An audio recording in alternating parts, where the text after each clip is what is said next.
வாங்க இப்போ நம்ம பாவக்காய் குழம்பு செய்ய போகிறோம். பாவக்காய் குழம்புக்குள்ள பாவக்காய், பூண்டு, தக்காளி, வெங்காயம், பச்சை மிளகா, கருவேப்பிலை, புளி கரைச்சி வச்சுருக்கோம்.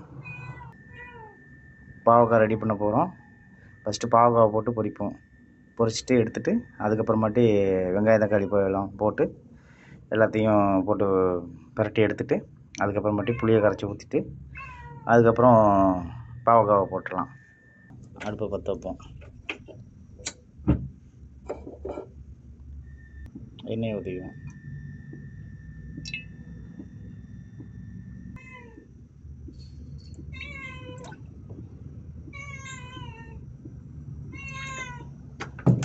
எண்ணெயை ஊற்றியாச்சு. பாவக்காய் போட்டு நல்லா பொரிச்சிக்குவோம். பாவக்காய் போட்டு பொரிச்சிக்கிறதா தான் அது கொஞ்சம் கசப்பு தன்மை போகும். அதுக்கு பாவக்காய் போட்டு பொரிக்கிறோம்.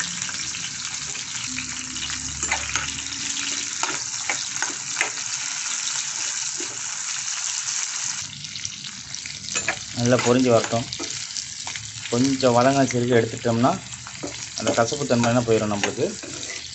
அதனால தான் பொரிச்சிக்கிட்டு இருக்கோம். பொரிச்சிட்டு அதே எண்ணெயில் செய்ய வேண்டாம். ஏன்னா அதே எண்ணெயில் செஞ்சிங்கன்னா கொஞ்சம் கசப்பு தன்மை வரும். எண்ணெயை கொஞ்சம் மாற்றிக்கிங்க, புது எண்ணெயை ஊற்றிக்கிங்க. கொஞ்சம் எடுத்துக்குவோம். வாரி ஒரு பாத்திரத்தில் வச்சுக்கிட்டோம்னா வச்சாச்சு. அடுத்தது வச்சாச்சு. இப்போ கடுகு போட்டுக்குவோம். கடுகு, உளுத்தம் பருப்பு போட்டு அதுக்கப்புறம் கொஞ்சோண்டு ஜீரகம் போட்டுக்குவோம். அதுக்கப்புறம் கொஞ்சோண்டு வெந்தயம் போட்டுக்குவோம். போட்டு நல்லா பொரிச்சிக்கிட்டு பூண்டு வச்சு கருவேப்பிலை போட்டுக்கிட்டு வெங்காயம் போட்டுக்குவோம். வெங்காயம் போட்டாச்சு. வெங்காயம், பச்சை மிளகா எல்லாம் போட்டு ஒரு தாளிச்சுக்குவோம்.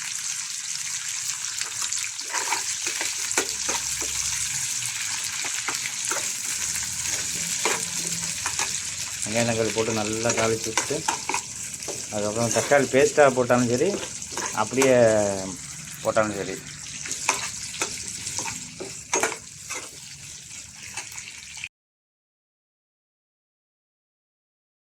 வெங்காயம், தக்காளியை போட போகிறோம்.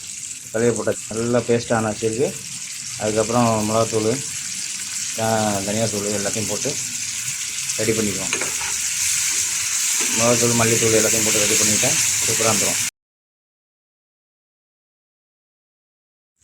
இதுக்கு மெயினான ஐட்டமே இந்த இருக்குது பாருங்கள், இந்த வெள்ளைக்கட்டி தான் போடணும். கொஞ்சோன்னு ஒரு வெள்ளைக்கட்டி போட்டுக்கிட்டிங்கன்னா அந்த கசப்பு தன்மையே இல்லாமல் இருக்கும். நல்லாவும் இருக்கும், சூப்பராக இருக்கும். இதுதான் ட்ரிக்கு.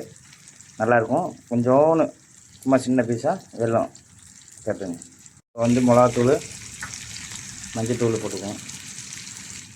மிளகாத்தூள், கொஞ்சோண்டு மஞ்சத்தூள்,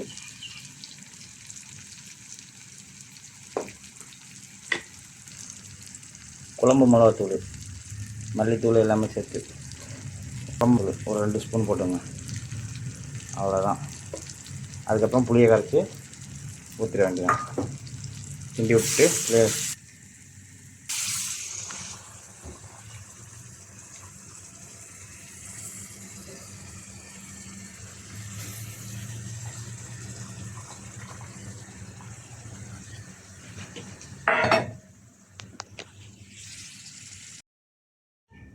புளியை ஊற்றியாச்சு. இப்போ லெமத்தை போடுறோம். அந்த புளியை ஊற்றிட்டு தண்ணியை ஊற்றிட்டு கொதிக்க வர போகும்போது அதை ஊற்றினா அது கரைஞ்சி அது பாட்டு இருக்கும். லாஸ்ட்டில் நம்ம இதில் போட்டு எடுத்துக்க வேண்டியதான். பாவக்காய் போட்டு எடுத்துக்க வேண்டியதான்.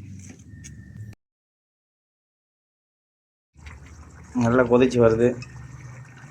இப்போ பாவக்காய் போட்டுருவோம். வறுத்து வச்சு பாவக்காய் போட்டாச்சு. ஒரு 10 நிமிஷத்தில் இறக்கிட்டா முடிஞ்சிச்சு. பாவக்காய் குழம்பு பக்கா ரெடி ஆயிடுச்சு.